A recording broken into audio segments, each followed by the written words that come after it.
7 மணிக்கு நடந்த கொலை எந்த வருஷத்துலப்பா? வருஷம் 25. அதாவது சொல்லு, வேணும் ரெக்கார்டு வேணும், கட் பண்ணுப்பா. 22/8/25 இந்த தேதிக்கு 7 மணிக்கு ஒரு கொலை நடந்திருக்கு. நேற்று விசாரிக்கிறோம், நாங்கள் குற்றவாளியை கண்டுபிடிச்சிட்டு சொல்கிறோம்ன்றாங்க. சரி, இன்னைக்கு வந்திருக்கோம். இன்னைக்கு சிறார்த்து அந்த கொலைக்கு சம்மந்தப்படாத ஆளுகளாக 4 பேரை தூக்கி உட்கார வச்சு ஒரே ஒரு அஜித்ன்ற பையலை மட்டும், ஒரு 27 வயசுக்கார பையன், இந்த பையலை வச்சுட்டு அவங்க பண்ணுனாங்கன்ற மாதிரி பேசி முடிக்கிறாங்க. இதில் எங்களுக்கு ஒரு உடன்பாடே இல்லை. அவங்க இவ்வளோ தூரத்துக்கு பண்ணக்கூடிய பையங்களே இல்லை. இதுக்கும் அந்த கொலைக்கு எந்த சம்மந்தம், அந்த பையங்களுக்கும் அந்த கொலைக்கு எந்த சம்மந்தமே இல்லை.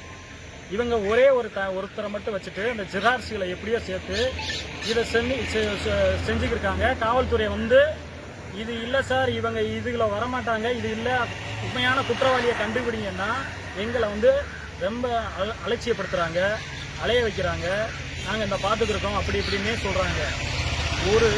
இந்த கேஸில் உள்ள பையன் இறந்து 2 நாள் ஆச்சு. எந்த ஒரு நியூஸில் எந்த ஒரு டிவிலையும் வரல. அஜித் குமார்ன்ற இறந்தால 20 நாளாக ஓடுச்சு. அப்போ இவங்க அந்த பிசிஆர் கேஸுன்றது ஒன்றை பயன்படுத்தி எங்களை மிகப்பெரிய அளவில் அடுத்தடுத்த சமூகத்தை பாதிக்கப்படுது. இவங்களுக்கு மட்டும் ஒரு சட்டம், எங்களுக்குன்ற ஒரு சட்டம். இவங்க அடிச்சு கொண்டிருக்காங்க. அதை கேட்கறதுக்கான முயற்சி அந்த ஸ்டேஷனில் 2 நாளாக நின்று கேட்குறோம். இது சரியான முறையில் ரெஸ்பான்ஸே இல்லை.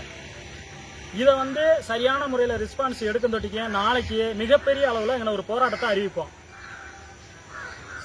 தமிழர் தேச கட்சி மற்றும் வீரமுத்திரை முன்னேற்ற சங்கம் இறந்த ஒரு பேர் பொண்ணுக்குட்டி. இவர் சரியாக வெள்ளிக்கிழமை இரவு 7 மணி அளவிலிருந்து அவர் காணவில்லை. நைட்டு 8 மணி வரைக்கும் கால் பண்ணுறோம். செல்லு சுவிட்ச் ஆஃப் பண்ணி வருது. காலையில் தான் அவருடைய பாடி பார்த்தீங்கன்னா நிறுவனமாக கிடக்கு. 8 மணிக்கு மேலே 6 மணிக்கு மேலே தான் பாடியே அவங்க பயன்கள் பார்க்குறாங்க. அது பிறகு பார்த்தீங்கன்னா அது பிறகு காவல்துறை எல்லாமே இது பண்ணுறாங்க. அது பிறகு பார்த்தீங்கன்னா இந்த 2 நாட்கள் ஆயிடுச்சு. ஆனால் இது வரைக்கும் பார்த்தீங்கன்னா சரியான தகவல் கொடுக்க மாட்டாங்க. அக்யூஸ்ட் யார் அப்படின்றது உண்மையான அக்யூஸ்ட் இது வரைக்கும் நம்மளால் கண்டுபிடிக்க முடியல. இப்போ சொல்லக்கூடிய அக்யூஸ்ட் மேலே எங்களுக்கு அந்த அளவுக்கு உடன்பாடு இல்லை. சரியான அக்யூஸ்ட்டை எங்களுக்கு கண்டுபிடிச்சு தருமாறு காவல்துறையை நாங்கள் கேட்டுக்கிறோம். இதை சரியான அக்யூஸ்ட் எங்களுக்கு கிடைக்கிற வரைக்கும் இந்த பாடியை நாங்கள் பார்த்தீங்கன்னா இறந்தவரோட உடலை வாங்குவதற்கு நாங்கள் மறுப்பு தெரிவிக்கிறோம். அடுத்து இது சரியான பதில் எங்களுக்கு கிடைக்கல அப்படின்னா நாளைக்கு ஒரு மிகப்பெரிய கட்சியினுடைய தலைமையிலிருந்து பெரிய ஒரு ஆர்ப்பாட்டம் நடத்துவதற்கான வழிமுறைகள் ஏற்படுத்தி இவங்களே கொடுக்குறாங்க. அதை ஏற்படுத்துவதற்கான வழிமுறை நாளைக்கு கட்டாயமாக செய்வோம் அப்படின்னு சொல்லி கேட்டுக்கிறோம். நன்றி, வணக்கம்.